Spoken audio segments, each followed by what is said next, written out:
नमस्कार 9 PM खास बातमध्ये स्वागत। काँग्रेस अध्यक्षा सोनिया गांधी यांच्या हस्ते पालघरमधून राष्ट्रीय बाल स्वास्थ्य योजनेचा शुभारंभ झाला। आता प्रश्न उठतो की ही योजना फक्त कागदावर राहणार आहे की आदिवासींच्या दारापर्यंत जाणार आहे, आदिवासींच्या घरापर्यंत जाणार आहे? कारण केंद्र सरकार असो किंवा राज्य सरकार असो वर्षाला हजारो कोटी रुपये आदिवासींच्या विकासासाठी घोषित करतं। हे निधी मंजूर केले जातात, पण हे निधी पोहोचतात का आदिवासींकडे याबद्दल चर्चा होते। अनेक वेळा असंही दिसून आलंय की आदिवासींची योजना जी आहे ती आदिवासींपर्यंत पोहोचत नाही। ठेकेदार आणि जे राजकीय नेते आहेत त्यांच्या घरापर्यंत ही योजना पोहोचते, तो निधी पोहोचतो। काँग्रेस अध्यक्षा सोनिया गांधी यांच्या हस्ते आज बाल स्वास्थ्य योजना म्हणजे 18 वर्षापर्यंतच्या मुलाचं जे आरोग्य आहे ते मेंटेन करण्याचा, ते तपासण्याची ही योजना आहे। पण त्याच वेळेला सोनिया गांधी इकडे पालघरमध्ये होत्या, पण नंदुरबारमध्ये काल 2 कुपोषित बालकांचा मृत्यू झाला। एका रिपोर्टद्वारे मी पाहणार आहे की काय हा मृत्यूचा प्रकार आहे आणि कुपोषण का झालेलं आहे।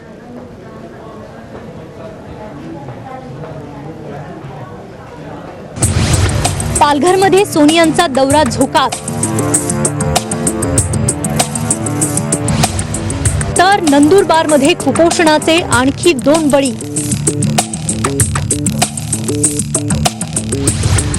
आदिवासींच्या आरोग्यावर करोडोंचा चुराडा,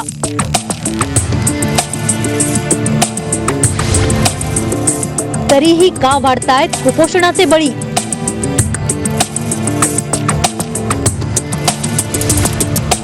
प्रशासन झोपलंय काय? नंदुरबार जिल्ह्यात कुपोषणामुळे आणखी 2 बालमृत्यू झालेत। त्यातला एक बळी आहे अक्कलकुवा तालुक्यातील रोजकुंड या गावचा। विक्रम पोतल्या वसावे असं या मयत 10 वर्षीय बालकाचं नाव।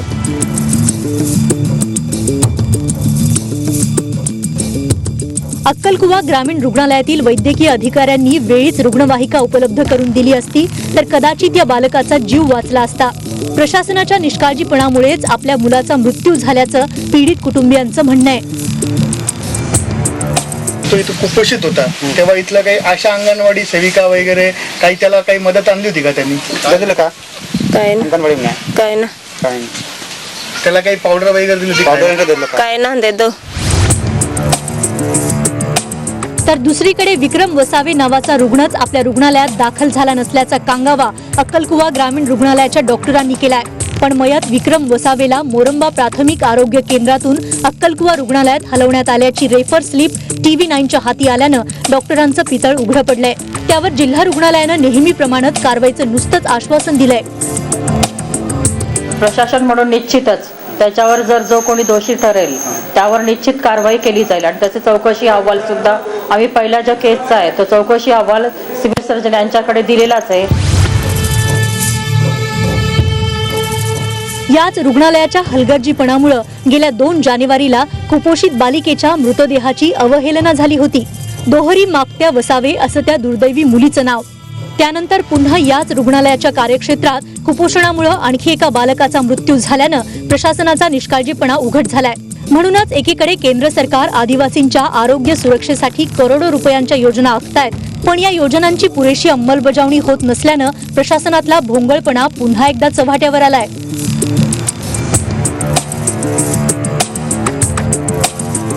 भिकेश पाटील, TV9 नंदुरबार।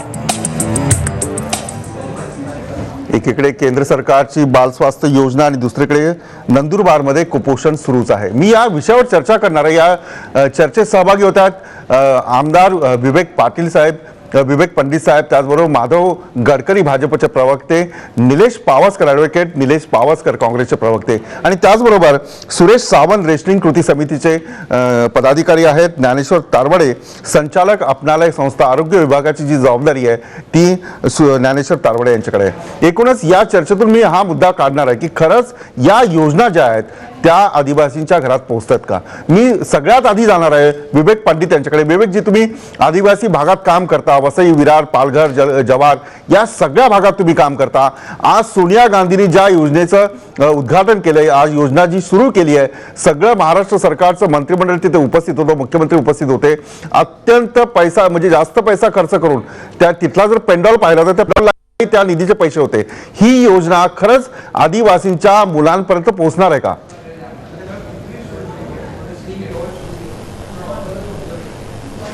मला सुरुवातीलाच हे सांगायचं आहे की आज UPAच्या प्रमुख आणि काँग्रेस अध्यक्षा सोनिया गांधी यांनी त्या ठिकाणी पालघरला जाऊन कुपोषणाबाबत आणि बाल स्वास्थ्य योजनेचं जे उद्घाटन केलं त्याचं मी स्वागत करतो. प्रश्न उरतो तो असा की हा नव्याने निर्माण झालेला प्रश्न. त्यांच्या भाषणामध्ये मी असं ऐकलं की त्यांना चिंता वाटते असं ते म्हणाल्या. 1989 साली जव्हारला वावर वांगणी परिसरामध्ये फार मोठ्या प्रमाणामध्ये एका गावामध्येच बालमृत्यू झालेले होते. महाराष्ट्राचे मुख्यमंत्री त्यावेळी सुधाकरराव नाईक होते. हे स्वतः त्या ठिकाणी गेले आणि आदिवासी भागामध्ये ज्या पद्धतीचे बालमृत्यू आजही आपण जर पाहिलं तर 2007 ते 2012 या काळामध्ये जवळपास 28,000 बालमृत्यू झालेले आहेत महाराष्ट्रात. ही संख्या काही कमी नाही.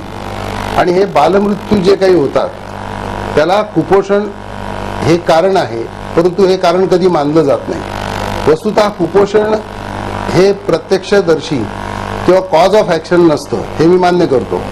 त्यासाठी कॉज ऑफ डेथ जे आहे ते कुपोषित बालकामुळे त्याची प्रतिकारशक्ती कमी झाल्यामुळे विविध प्रकारचे आजार त्याला जडतात आणि त्या आजाराने ते बालक मृत्युमुखी पडतं.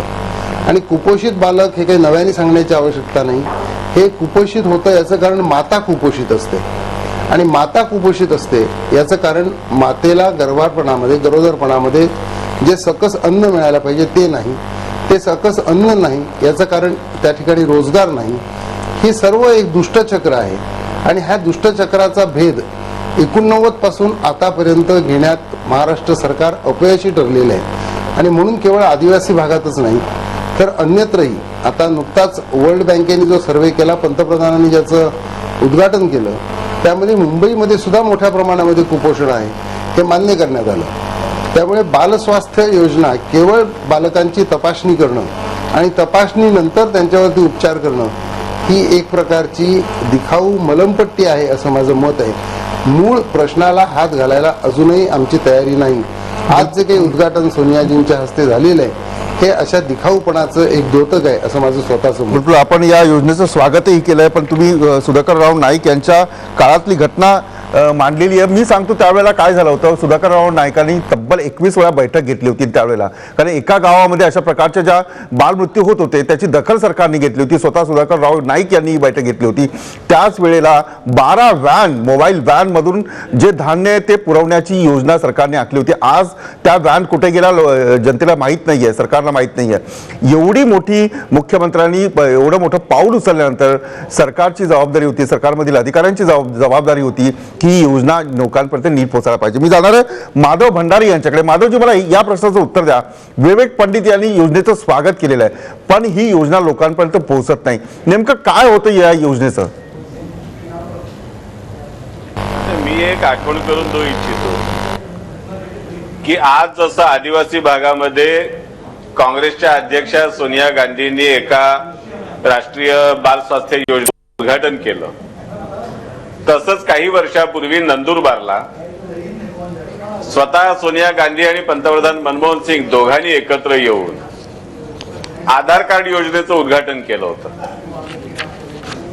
आज आधार कार्डाची अवस्था महाराष्ट्रामध्ये काय आहे याचे सगळे चित्र दाखवतात जगाला की ती योजना सामान्य माणसाच्या हिताची, उपयोगाची ठरलेली नाही. उलट भ्रष्टाचाराचं एक नवं कुरण आपण उपलब्ध करून दिलं. आज आता बालस्वास्थ्य योजनेचं जेव्हा हे सगळं उद्घाटन केलं, त्याच्या उद्घाटनाचं व्यासपीठ आणि मंडपाला 50 लाख रुपये गेले. पण काल 24 तासापूर्वी नंदुरबारला जे 2 बालकं कुपोषित मृत्युमुखी पडली त्यांना मदतीचे 5 पैसे कोणी दिले नाहीत.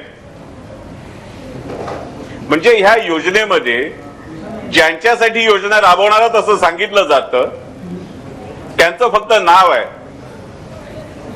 माधवजी, माझा प्रश्न असा आहे, नाही हा मुद्दा मांडला विवेक पंडित यांनी, पण माझा प्रश्न असा आहे की नेमकं काय होतं योजनेचं? कारण वर्षाला 3 ते 3.5 हजार कोटी रुपये राज्य सरकार आदिवासी योजनेसाठी निधी मंजूर करतं. मला सांगा हे पैसे जातात कुठे नेमके? नाही, हे पैसे जातात कुठे ह्या प्रश्नाचं उत्तर महाराष्ट्राच्या अर्थमंत्र्यांनी देणं गरजेचं आहे.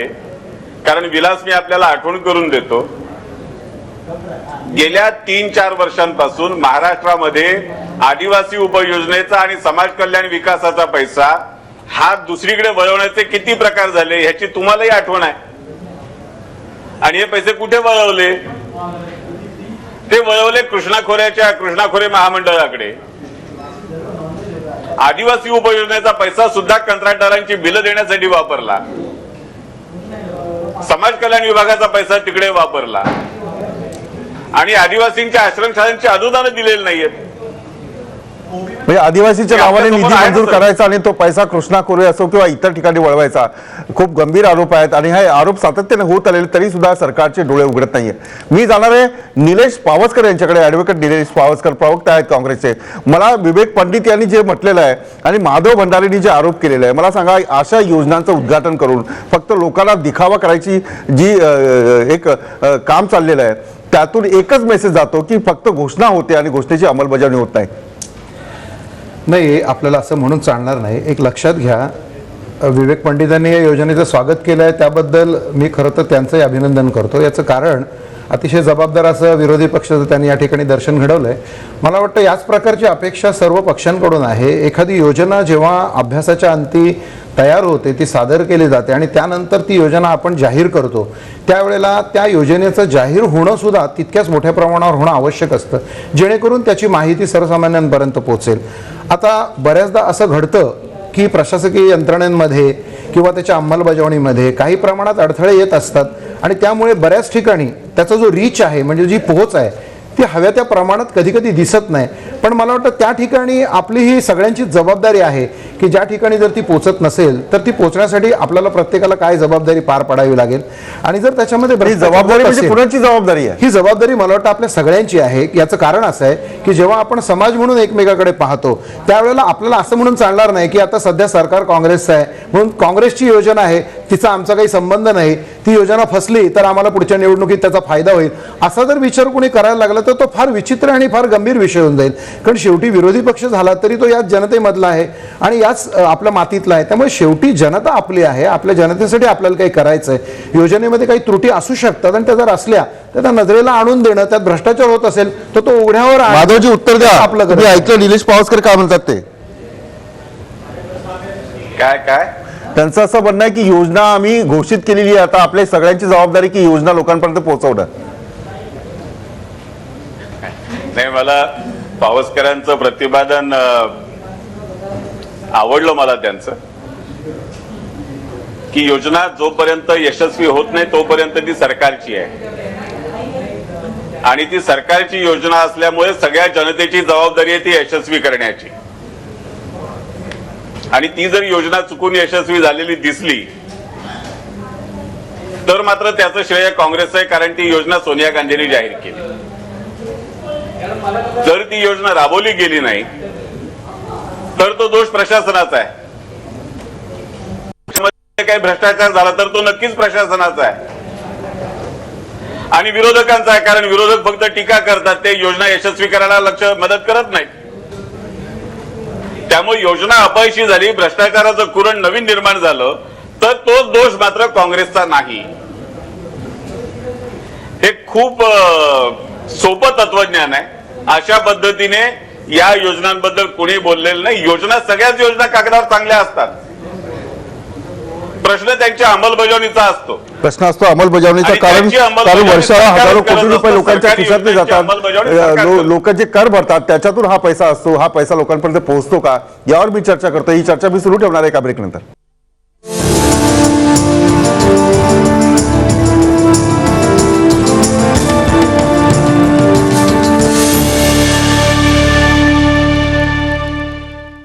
दर 5 मिनिटांनी स्टेटस अपडेट. अजबच आहे बाबा, असं कोण करतं? नको का त्या फोटोवर मला टॅग करूस? मी किती जाड दिसते. एक्सक्यूज मी त्याला नाही, तो मला फॉलो करतोय ट्विटरवर. हो, क्यूट आहे तो.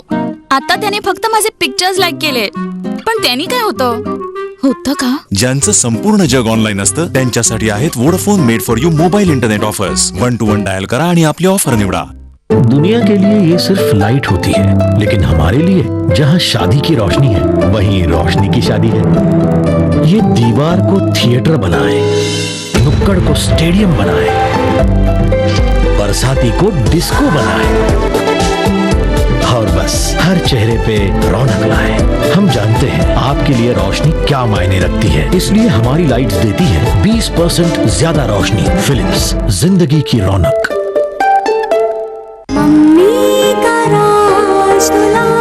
एथनिक्स न्यूरॉन, दुलारा प्यारा, न्यूरॉन न्यारा। बेटा लाडू घेऊन जा. हो आई. गल्फला नोकरीसाठी जातोय, तिथल्या नियम कायद्याप्रमाणे राहा. बेटा सगळं ठीक तर आहे ना? हो बाबा आहे. मी प्रवासी भारतीय कार्य मंत्रालयाच्या टोल फ्री नंबर 1800113090 ला फोन करून सगळी काही माहिती मिळवली. एजंट रजिस्टर्ड आहे का, कुठल्या कागदपत्रांची गरज पडेल, फी किती असेल वगैरे. आता मी तुला निर्धास्तपणे पाठवू शकतो आणि मी पण निर्धास्तपणे जाऊ शकतो. 1800113090 मला पण पाठ झालाय. प्रवासी भारतीय कार्य मंत्रालय, भारत सरकार. असं कसं होऊ शकते? अरे मग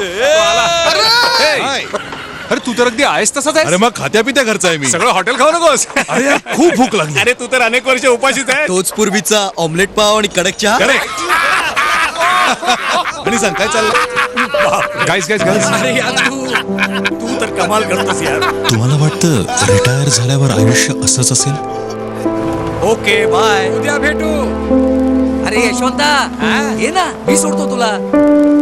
पण जर असं झालं नाही तर काय तुझी गाडी घेऊन येतोस? बिर्ला सन लाईफ इन्शुरन्सची रिटायरमेंट सोल्युशन्स. महागाई किती का वाढेना, तुम्ही उद्याही जगाल आजच्या सारखंच. अरे ती बघ तुझी मिसेस.